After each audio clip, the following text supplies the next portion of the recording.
Hi అందరికీ నమస్తే. ఈరోజు 'బ్రహ్మముడి' సీరియల్‌లో ఏం జరిగిందో తెలుసుకునే ముందు ప్లీజ్ సబ్స్క్రైబ్ మై ఛానల్.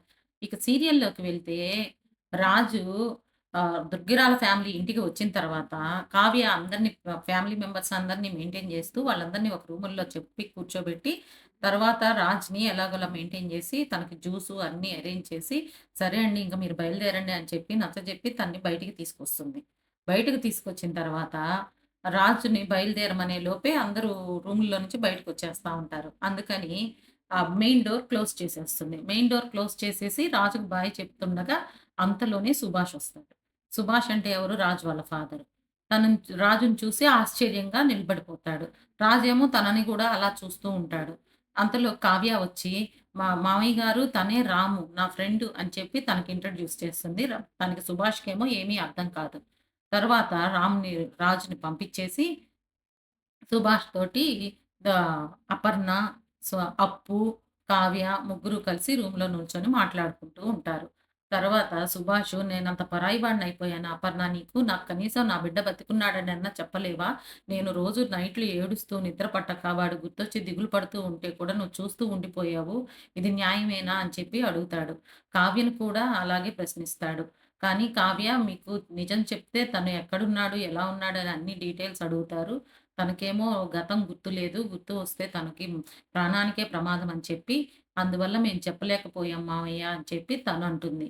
తర్వాత ఇది ఇలా ఉంటే, యామిని తన ఇంట్లో బావ ఇంకా రాలేదా మమ్మీ అని చెప్పి వాళ్ళ మమ్మీ, డ్యాడీని అడుగుతూ ఉంటుంది. వాళ్ళ మమ్మీ, డ్యాడీ మమ్మల్ని ఎంత అడుగుతావు? నువ్వు జీపీఎస్ చెక్ చేసుకోవచ్చు కదా! ఎక్కడికి వెళ్ళాడు అని చెప్పి అనగానే, అయ్యో! మర్చిపోయాను అని చెప్పి జీపీఎస్ చెక్ చేస్తే రాజ్ కారొచ్చి దుగ్గిరాల ఫ్యామిలీ ఇంటి ముందుంటుంది. అది గమనించిన యామిని ఎంతో టెన్షన్ పడుతూ, నాకు తెలీదు. నాకు నా బావ కావాలి. తనకు గుర్తొచ్చేసినట్టుంది అంతా అని చెప్పి టెన్షన్ పడుతుంటూ ఉంది. అంతలో రాజు రానే వస్తాడు. రాజు రాగానే, "ఏంటి బావ ఎక్కడికెళ్ళావు?" అని చెప్పి అడుగుతుంది. అడగగానే రాజు, "నేను బయటికి వెళ్ళాను. ఫ్రెండ్ కనపడితే అక్కడ రెస్టారెంట్‌లో తినేసి వస్తున్నాను" అని చెప్పి కూడా చెప్తాడు. కానీ యామిని మాత్రం అబద్ధం చెప్తున్నాడని చెప్పి గమనించి, "సరే బావ వెళ్లి రెస్ట్ తీసుకో" అని చెప్పి చెప్తారు. కానీ రాజు పక్కకెళ్ళగానే, "ఎలా అయినా సరే బావకి నాకు పెళ్లి చేసేయండి మమ్మీ తొందరగా. నేను ఓపిక పట్టలేను. నాకు బావ దూరం అయిపోతాడేమో అని టెన్షన్‌గా ఉంది" అని చెప్పి అంటూ ఉంటుంది. "రేపంతా నేను వాళ్ళని కలవనీయకుండా నా దగ్గరే పెట్టుకుంటాను. ఆ పెళ్లి కార్డ్స్ పంచుతూ తనతోటే నాతోటే ఉంచుకుంటాను బావని" అని చెప్పి కూడా మాట్లాడుకుంటారు. ఇదిలా ఉంటే రాజు, రాజు గురించి కావ్య ఆలోచిస్తూ ఉంటుంది. తను తెచ్చిన గిఫ్ట్‌ని చూసి ఆనందపడిపోతూ, సంబరపడిపోతూ ఉంటుంది. భలే ఉంది నా భర్త నాకు తెచ్చిన శారీ అని చెప్పి, ఆ శారీ కట్టుకొని ఆనందంగా, సంతోషంగా చూసుకుంటూ ఉంటుంది. అంతలో రాజ్ ఫోన్ చేస్తాడు.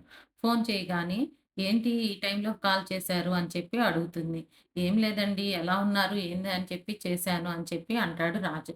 అలా వాళ్ళిద్దరు ఫోన్ మాట్లాడుకుంటూ ఉంటారు. నెక్స్ట్ డే వాళ్ళిద్దరు కూడా మీట్ అవుతారు. అంతటితోటి ఈరోజు ఎపిసోడ్ అయిపోతుంది. రేపటి ఎపిసోడ్‌లో రాజు, కావ్య ఇద్దరు హోటల్‌లో మీట్ అయ్యి ఇద్దరు మాట్లాడుకొని వెళ్తున్న విషయం యామిని చూస్తుంది.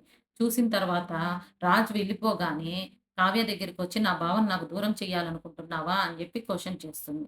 దానికి కావ్య, "ఎవరు బావ? నీ అమ్మకి ఏమన్నా తమ్ముడికి పుట్టినవాడా? లేపోతే నీ రిలేషనా? ఎక్కడి నుంచొచ్చాడు నీకు బావ?" అని క్వెషన్ చేస్తుంది. యామిని ఏమో, నా ప్రేమ మధ్యలో నువ్వొచ్చావు. అంతేగాని నా భావన నాకు దూరం చెయ్యకు" అనగానే, "నా భర్తని లాక్కుంది నువ్వు.